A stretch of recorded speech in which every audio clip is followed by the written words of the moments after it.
প্রতিরক্ষা গোয়েন্দা মহাপরিদপ্তরের সাবেক প্রধান অবসরপ্রাপ্ত লেফটেন্যান্ট জেনারেল সাইফুল আলমের বাসা থেকে 2,45,00,000 টাকা জব্দ করেছে দুর্নীতি দমন কমিশন। সাবেক সেনা কর্মকর্তা সাইফুল আলমের বাসা থেকে প্রায় 2.5 কোটি টাকা জব্দ করেছে দুদক।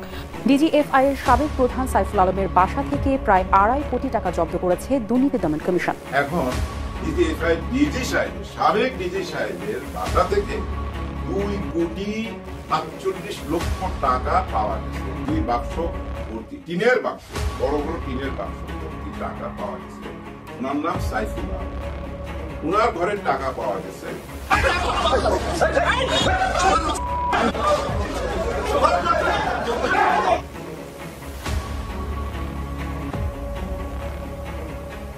ক্যান্টনমেন্ট বাসায় অভিযানকালে গোপন সংবাদের ভিত্তিতে একটি অভিযান পরিচালনা করা হয়। সেই অভিযানে 2,85,00,000 টাকার বেশি অর্থ পাওয়া যায়।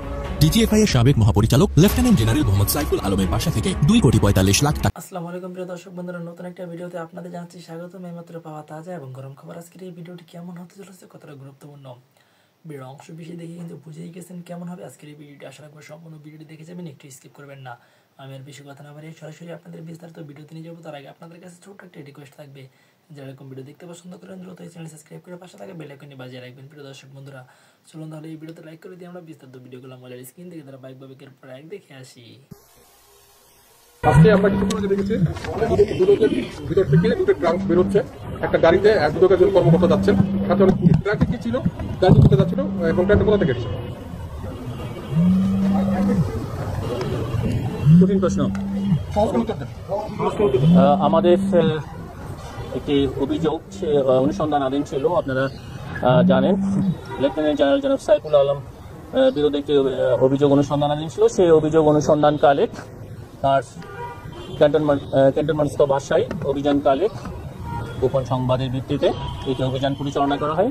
সেই অভিযানে 2,45,00,000 টাকার বেশি অর্থ পাওয়া যায় এবং সেই টাকায় এখানে জব্দ তালিকা মূলে এখানে গোয়েন্দা সংস্থার বিভিন্ন পর্যায়ে কর্মকর্তা, আমাদের অনুসন্ধান দল এবং যৌথ বাহিনীর সবাই উপস্থিতিতে জব্দ তালিকা মূলে সেই ট্রাঙ্ক এবং ট্রাঙ্কের ভিতরে রক্ষিত টাকা উদ্ধার করা হয়েছে এবং সেটা আপনারা ঠিকই দেখেছেন, সেটা বিজ্ঞ আদালতে উক্ত টাকা জমা দেওয়া হয়েছে।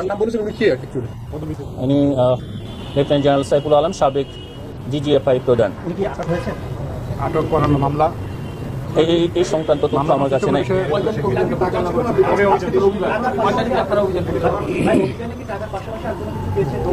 না, এই টাকাটা আমার জানা মতোই এই টাকাটাই পাওয়া গেছে। তাহলে এই টাকাটা সম্পর্কে গণমাধ্যমে আপনারা আগে জানাননি কেন? এখান থেকে টাকা প্রশ্ন করার পর আপনারা জানিয়েছেন, কিন্তু আগে কেন জানাননি? আজকে সকালে আপনারা জানাইতে পারতেন, সকাল 9টা অবস্থায় জানাননি আপনারা। অনেক ধন্যবাদ আপনাকে যে বিষয়টা আমরা জেনেছি পরে। আমি যখন জেনেছি আমি আপনাদেরকে অবহিত করেছি। অনেক সংবাদ বিভিন্ন মাধ্যমে আসে, আমি নিজে বিষয়টা নিশ্চিত না হয়ে পড়ে আমি বলতে পারি। আপনাদেরকে অনেক ধন্যবাদ। অভিযানটা কবে করেছেন, টাকাটা কিভাবে উদ্ধার করলেন? মানে আপনাকে অন্য কাউকে সহায়তা নিয়েছেন নাকি দুদক অভিযানটা চালিয়েছেন? একটু যদি বলতেন। আমরা যেটা জানি যে আইনশৃঙ্খলা বাহিনী অর্থাৎ টাকাটা উদ্ধার করতে চায়নি। আপনারা কি আপনাদের এইটা অভিযানটা হয়েছে গত 27/2/2025 খ্রিস্টাব্দ তারিখে। এটা গোপন সংবাদের ভিত্তিতে এই অভিযানটা পরিচালনা করা হয়েছে। অনেক ধন্যবাদ। ডিজিএফআই এর সাবেক মহাপরিচালক লেফটেন্যান্ট জেনারেল মোহাম্মদ সাইফুল আলমের বাসা থেকে 2,45,00,000 টাকা উদ্ধার করেছে দুর্নীতি দমন কমিশন। রোববার দুদকের প্রধান কার্যালয়ে এক সংবাদ সম্মেলনে সংস্থাটির মহাপরিচালক মোহাম্মদ আক্তার হোসেনের তথ্য নিশ্চিত করেন। তিনি বলেন, লেফটেন্যান্ট জেনারেল সাইফুল আলমের বিরুদ্ধে দুর্নীতির অভিযোগে একটি তদন্ত চলমান রয়েছে। দেশে সাম্প্রতিক রাজনৈতিক পট পরিবর্তনের পর প্রশাসন ও সেনাবাহিনীর উচ্চপদস্থ ব্যক্তিদের বিরুদ্ধে দুর্নীতির অভিযোগ সামনে আসতে শুরু করেছে। লেফটেন্যান্ট জেনারেল সাইফুল আলমের বিরুদ্ধে নেওয়া এই পদক্ষেপ দুর্নীতির বিরুদ্ধে সরকারের কঠোর অবস্থানের ইঙ্গিত দিচ্ছে। এদিকে সাংবাদিক ইলিয়াস হোসেন লিখেছেন, গতরাত 2টার দিকে সাইফুল আলমের বাসায় দুদকের হানা, 2,47,00,000 টাকার 2টা সুটকেস উদ্ধার। এই মেসেজটা শুক্রবার একজন সাবেক সেনা কর্মকর্তা পাঠিয়েছিলেন। কনফার্ম হতে পারিনি, তাই পোস্ট করছিলাম না। আজকে সেটা গণমাধ্যমে এলো, কিন্তু প্রশ্ন হচ্ছে এই দুদিনে কি করা হয়েছে?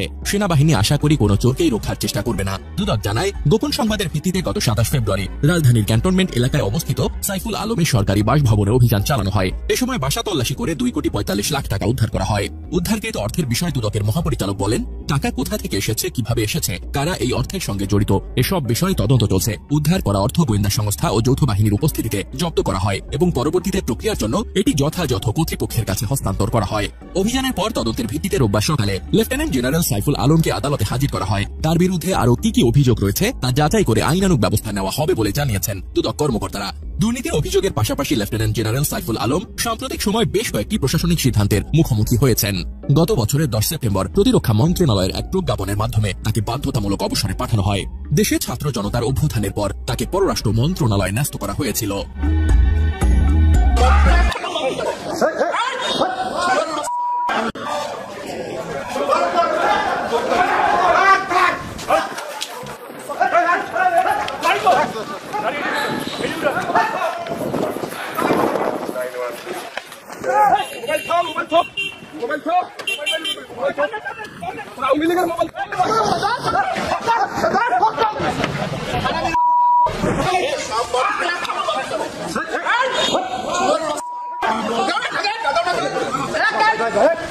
পুলিশের বাজারটা আছে যত ওসি সাহেবের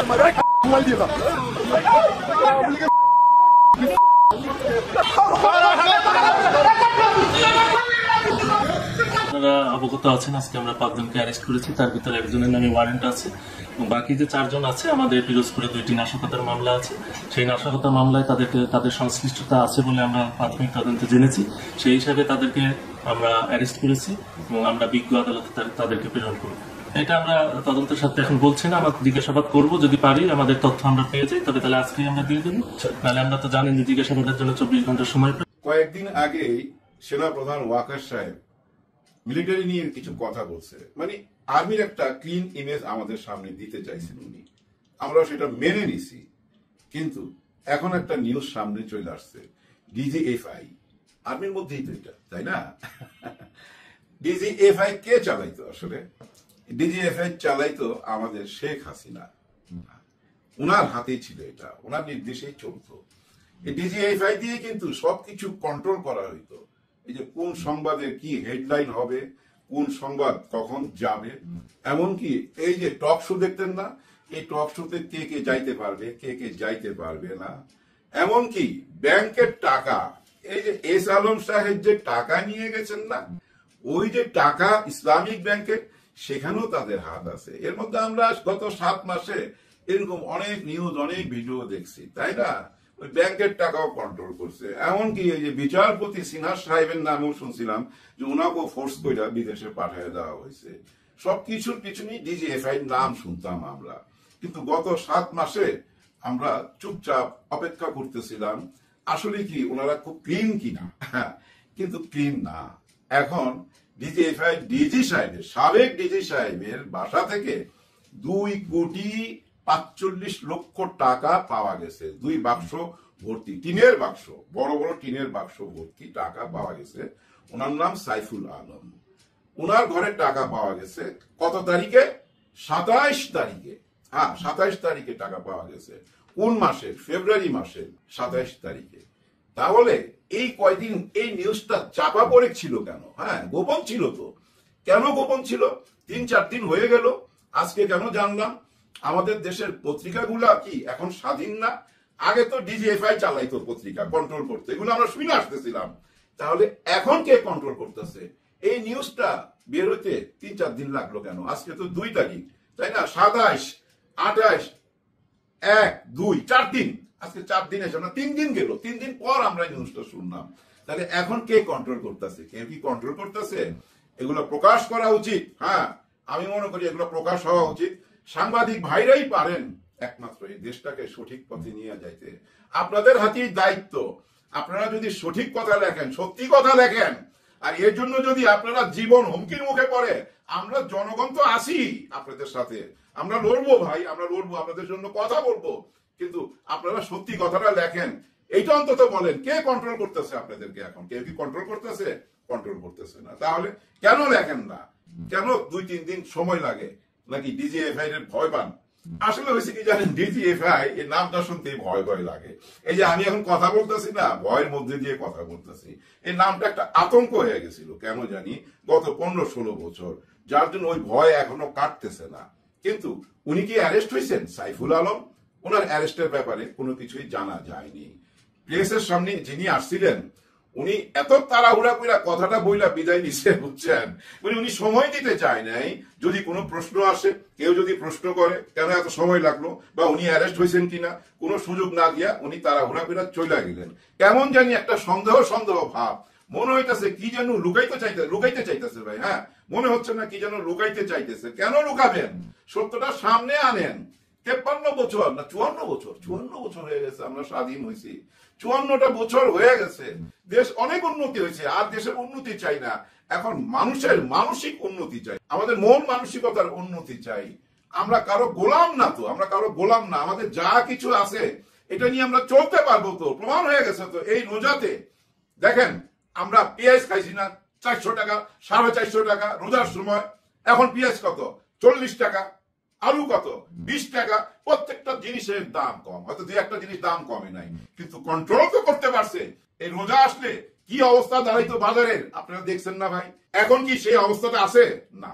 তার মানে কি আমাদের কাজ হচ্ছে, কিন্তু দেশে কাজ হচ্ছে, হয়তো আমরা সেটা নিয়ে আলোচনা করি না। আমরা কৃপণ হয়ে গেছি, মন মানসিকতা আমাদের এত কৃপণ হয়ে গেছে যে আমরা কিছুটা সময় দিতে চাই না এই বর্তমান সরকারের। একটু সময় দিলে কি হয়? সবাই এসে এখন হুমকি ধামকি। এই মার্চের মধ্যে যদি রোড ম্যাপ না দেয় তাহলে কিন্তু আবার ঈদের পরে আন্দোলন। হ্যাঁ, ঈদের পরে আন্দোলন হইতে পারে। কি রোড ম্যাপ দিবে? সরকার তো জানাই দিছে, টোটাল রোড ম্যাপ তো দিয়ে দিছে ভাই। আর কিভাবে দিবে? ওই একই জায়গায় একই পেঁচাল, শুনতে ভালো লাগে না। পেঁচাল যদি পারতে হয়, দেশের এই অরাজকতা নিয়ে পেঁচাল পারেন। এই যে উনার বাসায় 2,45,00,000 টাকা পাওয়া গেল, এটা যদি 7 মাস আগে হানা দিত বা এই দুদক যেতে পারতো, যে দুদক এখন সাহস পেয়ে গেছে, 7 মাস সময় লাগছে তো তাদের যাইতে এখানে। এটা যদি আগে যাইতো এখানে আরো অনেক পাওয়া যাইতো। এরকম অনেক টাকা অনেকের ঘরে ঘরে আছে। এই সরকারের উচিত ছিল কি জানেন? এই 1000 টাকার নোট, 500 টাকার নোট গুলো না বাতিল করে দেওয়া। অন্তত 1000 টাকার নোটটা যদি বাতিল করে নতুন টাকা নিয়ে আসতো তাইলে কিন্তু অন্য ফলাফল দাঁড়াইতো। দেখতেন রাস্তাঘাটে ড্রেনে টাকা ফালাই দিত, ভয়ে টাকা ফালাই দিত। হ্যাঁ, এই যে দেখেন 2,45,00,000 টাকা, এটা যদি ব্যান করে দিত, এই টাকা নিষিদ্ধ করে দিত, এই টাকা ঘরে রাখতো না, কোথাও না কোথাও ফালাই দিত। এভাবে রাস্তাঘাটে টাকা ছড়ায় ছিটায় থাকতো। কেন যে করে না আমি জানি না।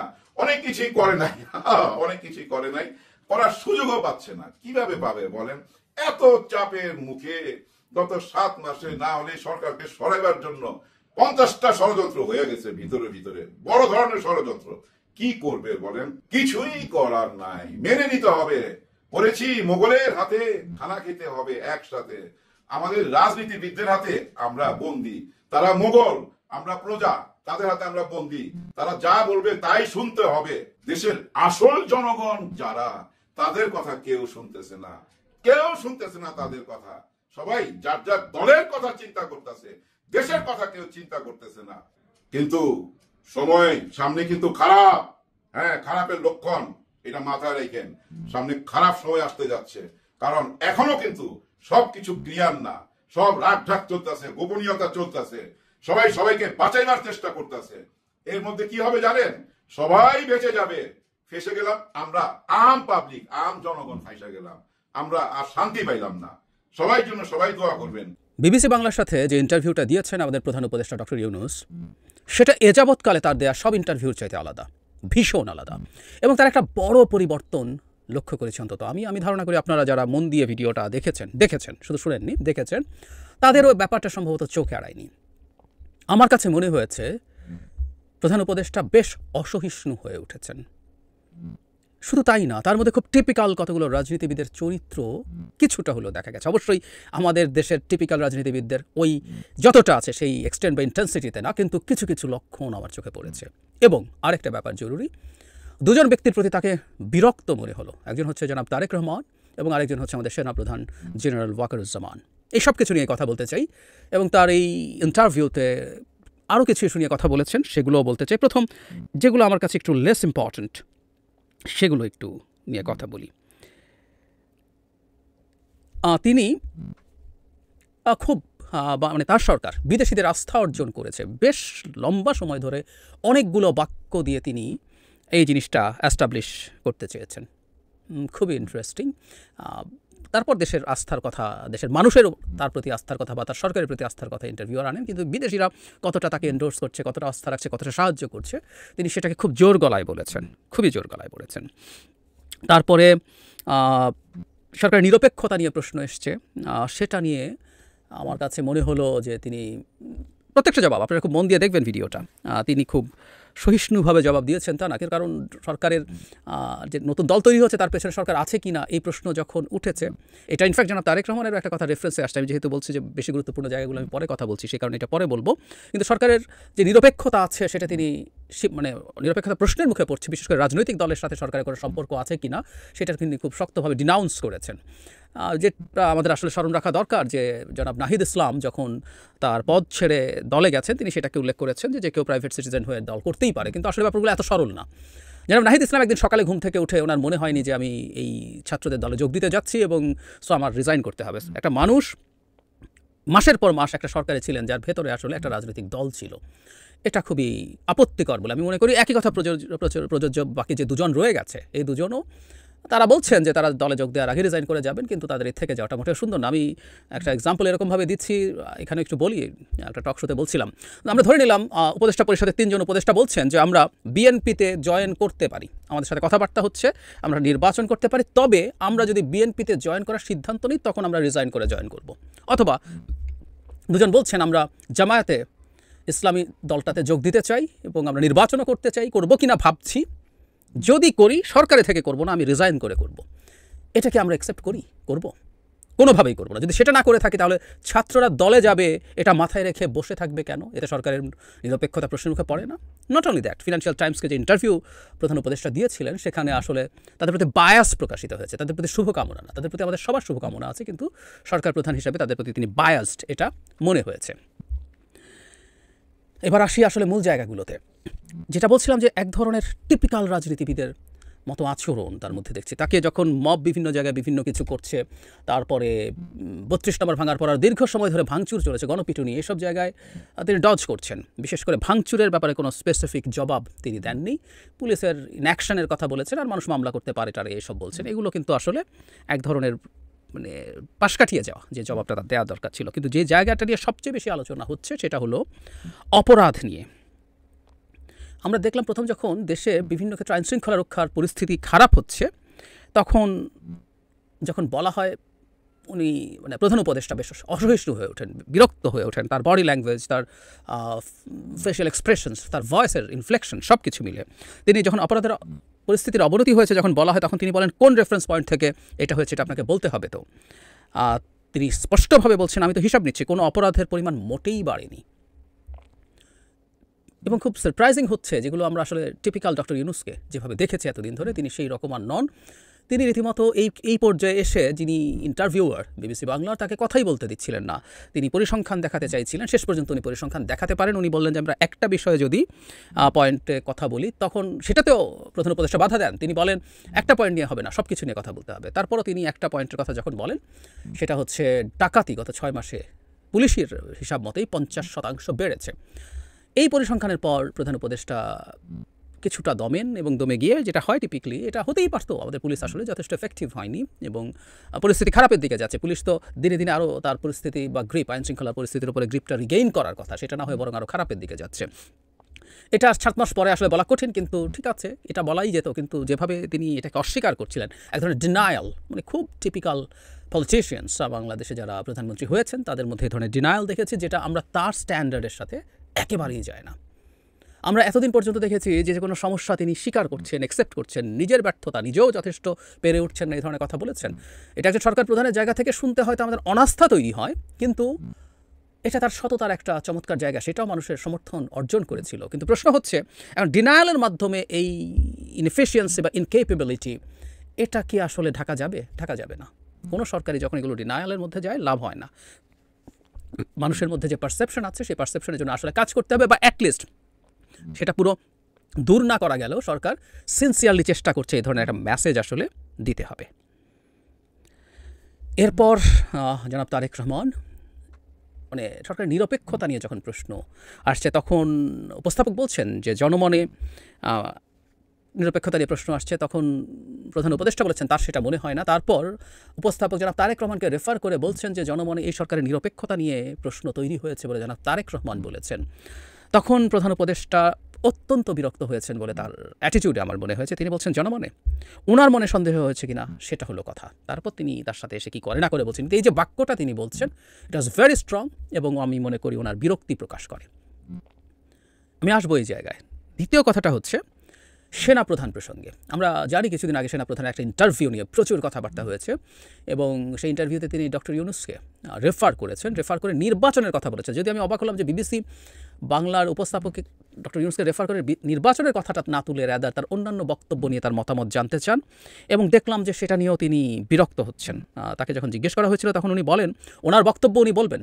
আমাদের প্রধান উপদেষ্টা বলছেন সেনাপ্রধান সম্পর্কে আমার কোনো বিষয় না, আমার ওনাকে এন্ডোর্স করা বা না করা তো বিষয় না। তারপরেও তিনি যখন এই সার্বভৌমত্বের কথা চালিয়ে যান যে এটা হুমকির মুখে পড়বে কিনা, মজার ব্যাপার প্রধান উপদেষ্টা সেটা অ্যাগ্রি করে তিনি বলেন হ্যাঁ এটা সবসময় হতে পারে। বিশেষ করে আওয়ামী লীগের প্রসঙ্গে তিনি আসলেন যে আওয়ামী লীগের মতো একটা দল সরকারকে আনস্টেবল করার চেষ্টা করে যাচ্ছে, তারা বহু কিছু। তখন তিনি উদাহরণ দিয়ে বলছেন তারা বিভিন্ন কথা বলছে, শেখ হাসিনাকে ইন্ডিকেট করে হরতাল লাগছে, মানুষকে মাঠে নামতে বলছে, এগুলো করে ডিস্টেবিলাইজ করার চেষ্টা করছে এবং সার্বভৌমত্বের প্রতি চাপ তৈরি হতে পারে। তার মানে প্রধান উপদেষ্টা সেনাপ্রধানের এই বক্তব্যটাকেও আসলে সমর্থন করেন, কিন্তু তিনি এই ব্যাপারটা এড়িয়ে যেতে চেয়েছেন এবং বিরক্তি প্রকাশ করেছেন আমি মনে করি। তার মানে সেনাপ্রধান যে বক্তব্য দিয়েছেন সেটা প্রধান উপদেষ্টা সম্ভবত ভালোভাবে দেখেননি, কারণ তার এই বক্তব্যটা নিয়ে সেনাপ্রধানের বক্তব্য নিয়ে নানান মানুষ নানানভাবে নিয়েছে। কেউ কেউ তার এটাকে তার অনেক বেশি স্পর্ধা হিসাবে নিয়েছে এবং তিনি যেভাবে তার বক্তব্যের মধ্যে ডক্টর ইউনূস বলেছেন সেটাকে ধরেই অনেকে এক ধরনের আনুগত্যহীনতা বোঝানোর চেষ্টা করেছেন। আমি জানি না প্রথমে আমাদের প্রধান উপদেষ্টা কীভাবে নিয়েছেন, কিন্তু যখন প্রচুর মানুষ, তার আশপাশের প্রচুর মানুষ, তার পছন্দের অনেক মানুষ যদি এইভাবে তাকে এটাকে প্রেজেন্ট করে সেই ক্ষেত্রে তিনি সেটা হয়েও থাকতে পারেন। একটা কথা আমাদের একটু মনে রাখা দরকার, আমরা মানে ওই চেয়ারটায় যিনি বসছেন তিনি খুবই টলারেন্ট আচরণ করবেন এবং গণতান্ত্রিকভাবে ভোটে নির্বাচিত না হলেও অসাধারণ গণতান্ত্রিক মানসিকতার পরিচয় দিচ্ছিলেন আমাদের প্রধান উপদেষ্টা। তার মধ্যে চমৎকার সহনশীলতা ছিল এবং সহনশীলতাটা থাকতে হয়। কিন্তু প্রশ্ন হচ্ছে হঠাৎ করে কেন তিনি এমন আচরণ করছেন? আমার কাছে প্রথম কারণ যেটা মনে হয় সেটা হচ্ছে সরকারের হানিমুন শেষ হয়ে আসলে সরকার এখন যথেষ্ট সমালোচনার মুখে পড়ছে। মানে সমালোচনার মুখে পড়লেও এই সরকারটা আসলে আমাদেরই সরকার। আমরা যারা সমালোচনাও করছি কিছু কিছু করে, একটা সময় অনেক কম করেছি, মানে কেউ কেউ তো সরকারের 7 দিন যেতে দেয়নি, সরকারকে ক্রমাগত সপ্তাহের পর সপ্তাহ মাসের পর মাস সমালোচনা করেছেন, করে আবার সরকারকে সমর্থন করছেন, এরকমও আছে। আমরা রাদার সরকারের সমালোচনা শুরুর দিকে করতে চাইনি, কারণ একটা সরকার যে অগোছালো অবস্থা, যে ধ্বংসস্তূপের মধ্যে তৈরি হয়েছে তাকে সুযোগ দিতে চেয়েছি এবং আস্তে আস্তে আমি মনে করি সরকারকেও সব কিছু ফেস করতে হবে, কারণ এই সরকারের ব্যর্থতা আমাদের জীবনের জন্য, আমাদের এই জাতির জন্য বিরাট ক্ষতি তৈরি করবে এবং করছে। সো সমালোচনার পরিমাণ বাড়ছে আস্তে আস্তে, এটা খুব স্বাভাবিক। যে সরকারের বয়স 7 মাস তাকে আর হানিমুনে থাকা সরকার বলা যাবে না, এবং যে সরকার যতই বলুক না কেন যে ধ্বংসস্তূপ, তার মধ্যে আসলে কতটা সুস্থ বা সব ঠিক হয়ে গেছে সেটা না, কতটুকু উন্নতি হয়েছে মানুষ সেটা দেখতে চাইবে। আইনশৃঙ্খলা পরিস্থিতি যদি পুলিশ একেবারে ভেঙে পড়া অবস্থা চাইতে 7 মাস পর বেশি খারাপ হয়, সেটার সাথে তুলনা করে মানুষ খুব স্বাভাবিকভাবেই প্রশ্ন করবে। সো আমি মনে করি যে সমালোচনা আস্তে আস্তে সরকারকে চাপে ফেলছে এবং এই চাপে পড়ারই এক ধরনের বহিঃপ্রকাশ এখানে হয়েছে।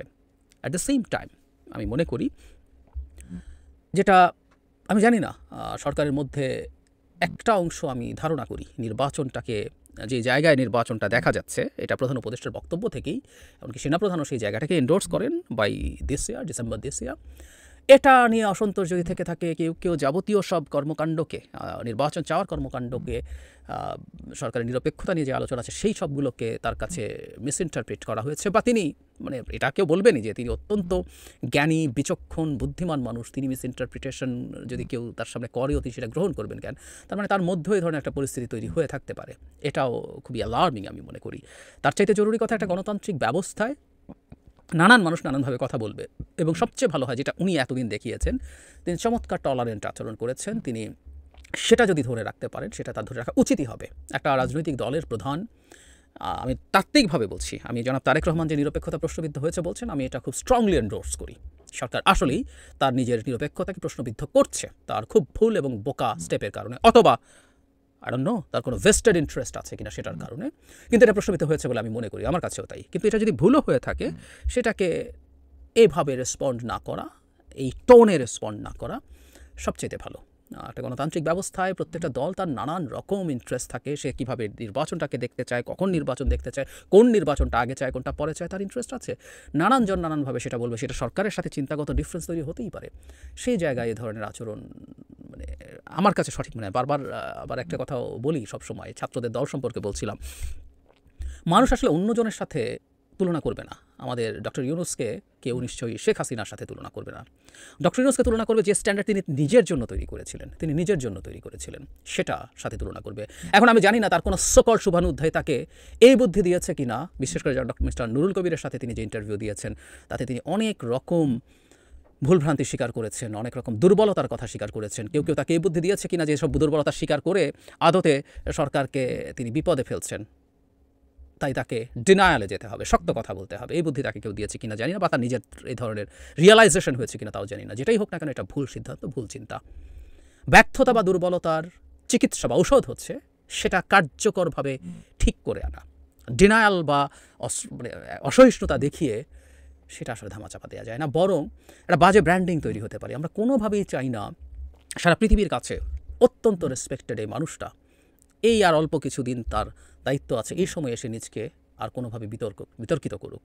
অত্যন্ত চমৎকার একটা ট্রানজিশনের সময় দেশকে নেতৃত্ব দিয়ে দেশের গণতান্ত্রিক ব্যবস্থা পরবর্তী পর্যায়ে নিয়ে গিয়ে গণতান্ত্রিক ব্যবস্থা পুনর্বহাল করে বিদায় নিয়েছেন আমাদের প্রিয় ডক্টর ইউনূস। আমরা সেটাই দেখতে চাই, আমরা সেই মানুষটাকেই দেখতে চাই অন্তত মিডিয়ার সামনে, যেটাকে আমরা আগে দেখেছি। তবে হ্যাঁ, তাকে অনেক টাফ হতে হবে, টাফ দেখতে চাই তার কার্যকর ক্ষেত্রে। তিনি একজন অ্যাডমিনিস্ট্রেটর। প্রিয় দেশবাসী, শুরু থেকে শেষ পর্যন্ত যারা এই ভিডিওটি দেখেছেন সকলকে জানাই অসংখ্য অসংখ্য ধন্যবাদ।